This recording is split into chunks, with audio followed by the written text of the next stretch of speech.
Sampah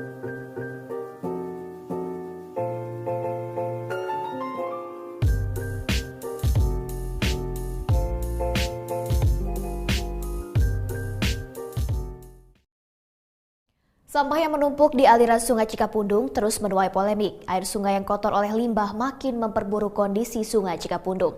Lalu bagaimanakah peran pemerintah menanggulangi masalah tersebut?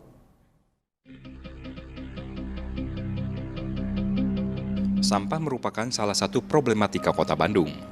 Hampir setiap hari tumpukan sampah terlihat di sejumlah titik di Kota Bandung. Bahkan yang paling parah, tumpukan sampah bukan hanya ada di pinggir jalan, namun bertumpuk di sungai. Seperti salah satu sungai yang berada di Kota Bandung ini, Sungai Cikapundung. Banyaknya tumpukan sampah membuat Sungai Cikapundung tercemar. Sungai Cikapundung tidak lagi indah dan bersih. Seperti di hilir Sungai Cikapundung, tepatnya di Desa Cijagra, Kabupaten Bandung, di desa tersebut tumpukan sampah kerap terjadi di sungai. Sampah plastik, styrofoam, makanan, dan kayu mengapung di sungai. Akibatnya desa tersebut sering dilanda banjir. Menurut sejumlah warga, sampah tersebut merupakan sampah kiriman dari Kota Bandung yang bermuara di Desa Cijagra atau hilir Sungai Cikapundung. Namun, Direktur Utama Perusahaan Daerah Kebersihan Kota Bandung, Deni Nurdiana membantah, sampah-sampah yang terdapat di Sungai Cijagra bukan sampah kiriman dari Kota Bandung. Meski Kota Bandung menghasilkan sampah sebanyak 1.500 ton per hari, namun sampah yang bermuara di hilir Sungai Cikapundung bukan sampah kiriman dari Kota Bandung. 60% sampah di hilir Sungai Cikapundung didominasi oleh sampah styrofoam makanan catering yang disinyalir dari sejumlah pabrik yang berada di sekitar hilir Sungai Cikapundung. Selain itu, pencemaran ternyata tidak hanya terjadi di hilir Sungai Cikapundung saja. Hulu Sungai Cikapundung pun sudah tercemar. Namun pencemaran di hulu bukan oleh sampah sisa makanan. Diduga pencemaran terjadi dari limbah kotoran ternak. Hampir seluruh peternak di kawasan Bandung Utara atau kawasan hulu Sungai Cikapundung membuang limbah kotoran ternak ke sungai. Tidak adanya lahan untuk membuang limbah kotoran ternak merupakan salah satu faktor penyebab sejumlah peternak membuang limbah kotoran ternak ke sungai. Sementara itu, menurut Wahana Lingkungan Hidup Indonesia atau WALHI, sudah kurang lebih 30 tahun Sungai Cikapundung tercemar. Untuk mengurangi pencemaran, seharusnya di hulu Sungai Cikapundung tidak ada aktivitas peternakan. Kawasan hulu Cikapundung seharusnya menjadi kawasan resapan yang difungsikan sebagai wilayah konservasi. Pencemaran sungai bukan hanya terjadi oleh limbah kotoran ternak dan sampah. Limbah rumah tangga pun menjadi salah satu faktor terjadinya pencemaran. Sekitar 750.000 jiwa berada di bantaran sungai, bergantung pada aliran air sungai. Sungai Cikapundung yang merupakan aliran anak Sungai Citarum memiliki panjang sekitar 28 km. Sungai ini merupakan sungai terpanjang di Jawa Barat yang membelah dua kawasan, yaitu kawasan utara Kota Bandung yang merupakan hulu Sungai Cikapundung dan bagian selatan Kota Bandung yang merupakan hilir dari Sungai Cikapundung.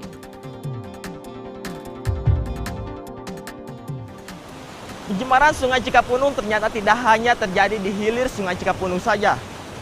Aliran sungai yang merupakan hulu Sungai Cikapundung pun sudah tercemar. Air sungai sudah tidak lagi jernih. Di manakah kesadaran masyarakat untuk tidak membuang limbah atau sampah ke sungai? Sampai kapan Sungai Cikapundung harus tercemar? Dan apa upaya pemerintah untuk merevitalisasi Sungai Cikapundung? Chandra Kurnia. Nah, dari permasalahan sampah, contohnya seperti yang terjadi di Sungai Cikapundung tersebut, kami menciptakan medium current reverse floating material filter sebagai salah satu solusi untuk mengatasi permasalahan sampah yang terjadi di sungai.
Medium Current Reverse Floating Material Filter, atau dalam bahasa Indonesia disebut penyaring sampah sungai tenaga matahari, merupakan alat yang digunakan untuk mengambil sampah yang ada di sungai.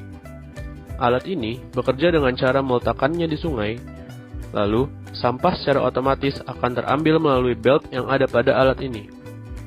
Selanjutnya, belt akan bergerak ke pinggir sungai, sehingga sampah-sampah tersebut akan ikut bergerak dan sampai pada wadah yang sudah disediakan di pinggir sungai tersebut. Alat ini bekerja menggunakan energi listrik yang didapat dari energi matahari. Energi matahari tersebut didapat dan diolah menjadi energi listrik menggunakan panel surya yang ada di atas alat ini. Alat ini diciptakan dengan tujuan untuk membersihkan sampah pada permukaan sungai. Sampah yang ada di sungai akan dibersihkan tanpa menggunakan tenaga manusia. Selain itu, alat ini juga dapat mengurangi penggunaan energi fosil karena digantikan dengan energi alternatif, yaitu sinar matahari. Sehingga, alat ini dapat dikatakan sebagai alat yang ramah lingkungan.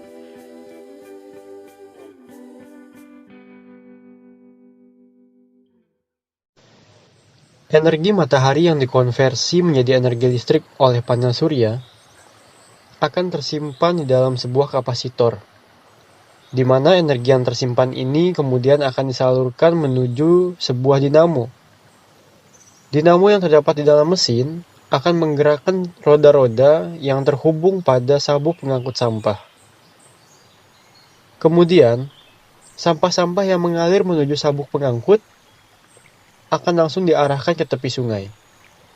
Dengan harapan sampah-sampah yang terkumpul di tepi sungai ini dapat langsung diangkat menuju tempat pembuangan akhir. Berikut merupakan alat dan bahan yang digunakan dalam pembuatan Medium Current Reverse Floating Material Filter. Rangka utama alat ini terbuat dari rangka besi dengan ukuran 2 meter. Selanjutnya, mari kita identifikasi pada bagian luar alat terlebih dahulu. Pada bagian luar alat terdapat panel surya, di mana panel surya ini berfungsi untuk menangkap energi dari sinar matahari yang nantinya akan diubah menjadi energi listrik. Pada alat ini digunakan panel surya dengan ukuran panjang 260 mm, lebar 380 mm, dan tinggi 25 mm. Dan daya dari panel surya yang digunakan pada alat ini yakni sebesar 10 watt. Selanjutnya, pada bagian terluar alat terdapat belt, di mana belt ini berfungsi untuk menggiring sampah menuju tempat pengumpulan sampah. Dan belt ini dilapisi oleh karpet karet. Karpet karet ini memiliki ukuran panjang 3 meter dan lebar 1 meter. Fungsi dari karpet karet sendiri yakni untuk melapisi belt agar tidak terjadi korosi pada belt. Selanjutnya, dapat dilihat pada bagian bawah panel surya terdapat box seperti box penyimpanan, di mana box ini terbentuk dari plat besi dengan ukuran panjang 1,5 meter dan lebar 1,5 meter. Box penyimpanan ini berisi aki, yang mana aki ini, satu buah aki ini berfungsi untuk menyimpan energi listrik yang telah disalurkan oleh panel surya. Selanjutnya, aki akan menyalurkan listrik yang telah disimpan ke dinamo. Pada bagian dalam alat terdapat dinamo, di mana dinamo ini berfungsi untuk mengubah energi listrik menjadi energi mekanik. Dinamo merupakan penyebab dari alat ini dapat bergerak. Untuk menyalurkan aliran-aliran listrik tersebut dibutuhkan kabel. Kabel yang digunakan pada alat ini memiliki diameter 1 cm dan panjang 5 meter.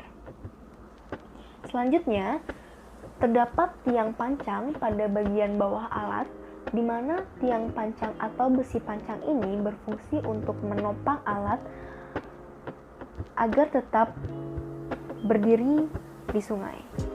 Tiang pancang ini memiliki ukuran 4 sampai dengan 6 meter tergantung seberapa dalam sungai. Alat ini dapat diletakkan pada bagian tengah sungai Namun, sebelum melakukan peletakan alat, terdapat beberapa faktor yang perlu diperhatikan. Salah satu faktor penting yakni debit dari aliran sungai. Debit dari aliran sungai menjadi salah satu faktor yang mempengaruhi kinerja dari alat. Alat ini dapat bekerja secara baik dan maksimal apabila diletakkan pada aliran sungai yang tidak terlalu deras, namun tidak juga terlalu tenang. Debit aliran sungai yang baik dan cocok untuk peletakan alat yakni dengan debit rata-rata maksimum 250 meter kubik per sekon dan debit rata-rata minimum 12 meter kubik per sekon. Kelebihan dari alat medium current reverse floating material filter yakni alat ini menggunakan panel surya yang dapat mengubah energi matahari menjadi energi listrik. Penggunaan panel surya ini merupakan salah satu bentuk penggunaan dari energi alternatif terbarukan dan ramah lingkungan. Dengan penggunaan panel surya ini menjadi salah satu langkah untuk memperkecil kerusakan lingkungan dan juga polusi udara yang disebabkan oleh pembakaran batu bara akibat penyediaan listrik.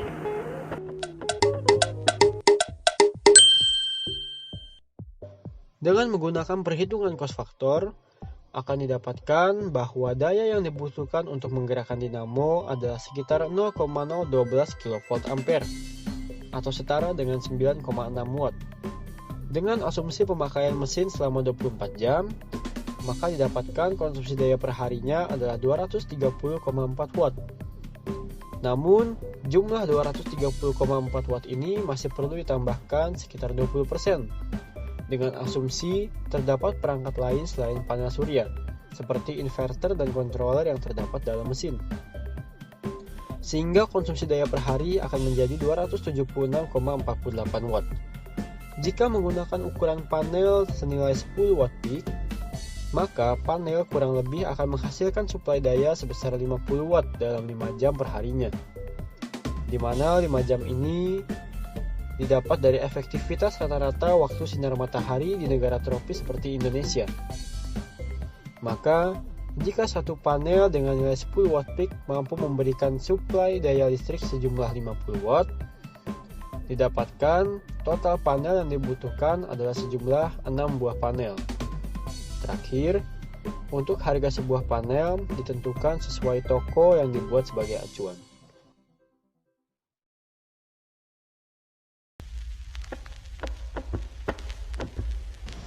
Dengan adanya alat ini, kami berharap akan terwujudnya Sungai Cikapundung yang bersih serta terhindar dari ancaman banjir.